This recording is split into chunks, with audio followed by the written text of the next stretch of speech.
Hello, my name is Ben Wyrock and I serve as Senior Director of Student Professional Development at the College of Engineering and Applied Science at CU Boulder.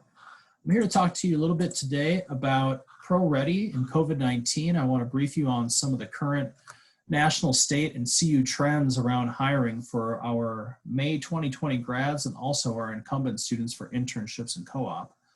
I also want to give you a preview on what will be happening for the upcoming academic year as far as on-campus recruiting, and reinforce some of the job search strategies and priority resources that are available to you as students.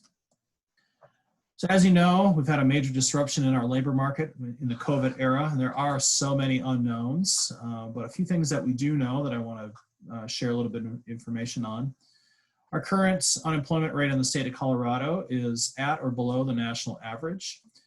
And when we take a look at engineering, applied science, and computer science hiring trends currently, employers have been impacted by COVID-19, but we have been more insulated from the COVID-19 impacts than other industries. When we take a look at, just at the Colorado level, initial unemployment insurance claims, you see that the black bar graphs indicate the number of new unemployment insurance claims, and that has started to really peter off relative to at the beginning of the COVID period.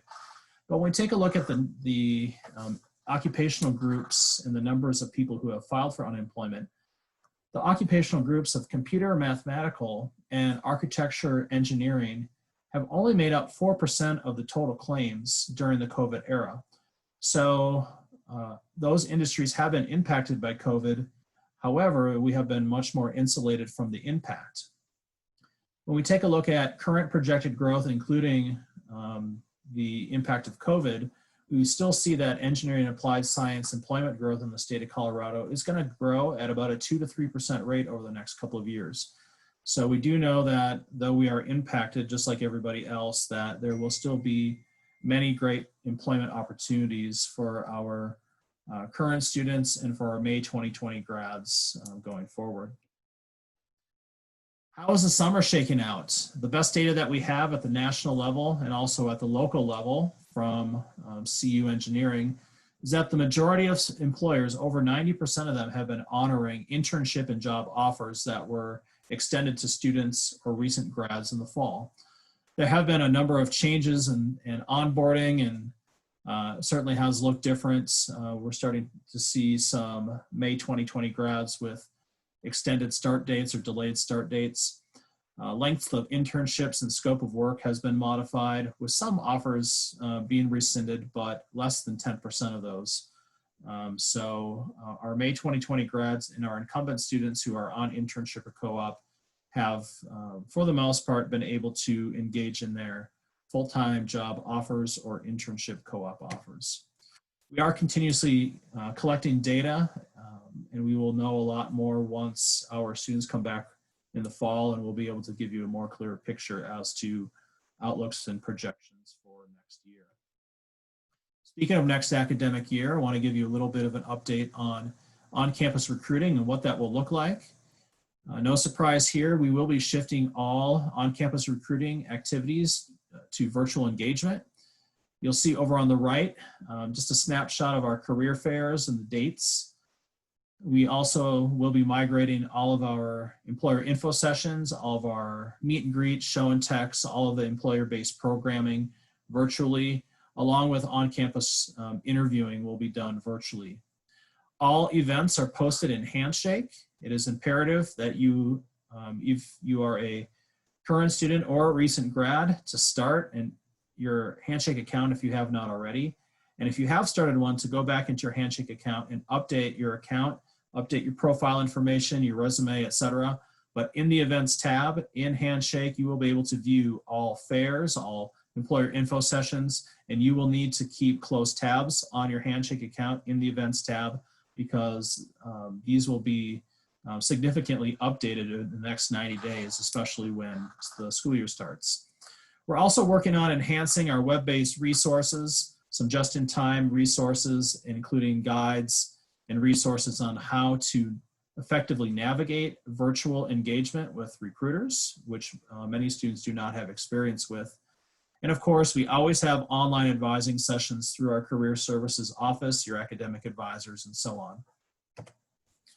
When it comes to the academic job search, for those of you who are doctoral students who have recently graduated, or those who are maybe graduating in the next year, when it comes to the academic job search or research job search, of course, institutions of higher education are taking huge budget cuts right now. Doesn't matter if it's public or private, and there have been hiring freezes and layoffs and furloughs. However, usually in down, when the economy is down, enrollment in higher education increases, and this is going to look a lot different in the COVID era, but we expect, based on data that I have read, that overall higher education enrollment may increase up to 5% nationally. And so there may be some late season hiring opportunities possible for adjunct instructors. And for our international students, everything basically remains the same. Curricular practical training and optional practical training post-graduation. Those processes are the same, though many of those processes have been migrated over to electronic format. You want to take a look at those processes.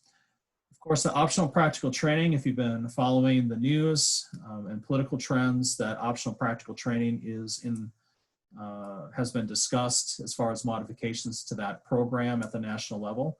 So you just want to keep tabs on that. And of course, always work with your career services or ISSS advisor for guidance if you are an international student or scholar. So some overall tips that I can give you, and these are tips that really are salient for anybody at any point in time in their job search, but really are important during the COVID era. You want to stay positive and resilient. So there is a lot of stuff going on, but try to stay positive as best you can. Be aware of the general trends, and I briefed you on some of those right now, but don't let the general trends completely dictate where you go and what you do in your overall job search.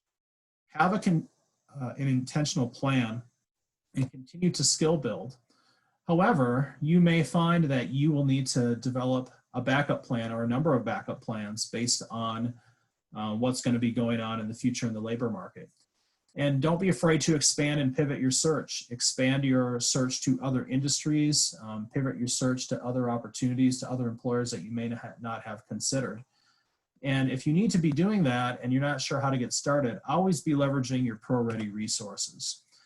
As a reminder, the college's ProReady initiative is our commitment to your career success. The ProReady formula is a simple 3-step linear formula to get you ready for your career by charting your career path, gaining relevant experience, and growing your professional network. We highly suggest that you touch base with the ProReady website, and it's an easy one-stop web resource to connect you with all of the resources and advising and services that can help you with your ProReady formula. But to call out a couple of those specific resources, I just mentioned the ProReady website. Definitely utilize the career services website at the campus level. They have really great just-in-time resources. They offer their web-based advising, and they have great webinar content on retooling post-COVID with a lot more really great resources. I mentioned Handshake already. There are still a lot of positions on Handshake, and many of them are related to engineering and applied science. If you are in the academic job search, there are a variety of other resources that you can tap into. Appreciate your time today. Feel free to connect with me via email if you have any questions or have any need for consultation. Best of luck, and we hope to update this video in the next month or two with new trends as it pertains to COVID and hiring for engineering and applied science.